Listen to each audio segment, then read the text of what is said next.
আইন উপদেষ্টা ডক্টর আসিফ নজরুল কে অনেক সমালোচনার মুখে পড়তে হচ্ছে, বলা হচ্ছে যে তার মধ্যেই আসলে সবচেয়ে বেশি সমস্যা। আবার অন্যদিকে ডক্টর মোহাম্মদ ইউনূস মাহফুজকে সব আন্দোলনের পেছনে আছেন বলে পরিচয় করে দেওয়ার পর জাতিসংঘের সম্মেলনে গিয়ে তার বিরুদ্ধেও আসলে নানা ধরনের কথা হচ্ছে। অনেক বেশি কথা হচ্ছে স্বাস্থ্য উপদেষ্টা ডক্টর নূরজাহান বেগমকে নিয়েও, স্বাস্থ্য উপদেষ্টা নূরজাহান বেগমকে নিয়েও। এইটা আসলে আপনারা এটা কিভাবে দেখছেন যে মানে সিঙ্গেল আউট করা হচ্ছে, আক্রমণ করা হচ্ছে, গাড়ি আটকে দেওয়া হচ্ছে, এগুলিকে কিভাবে দেখছেন সার্জিস?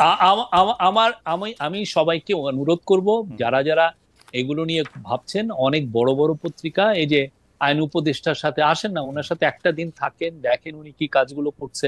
বা নূরজাহান আপাকে নিয়ে হচ্ছে, নূরজাহান আপার কাজগুলো দেখেন, উনি তো যথেষ্ট ডেডিকেটেড হয়ে কাজ করছেন। আপনারা এসে তার সাথে থেকে দেখেন যে উনি কাজের মধ্যে কোনো গাফলতি করছেন কিনা, ওনার কাজগুলো নিয়ে উনি কি অবহেলা করছেন কিনা আপনারা দেখেন না। আমরা সমস্ত সাংবাদিককে ইনভাইট করি, ওকে, আসেন দেখেন।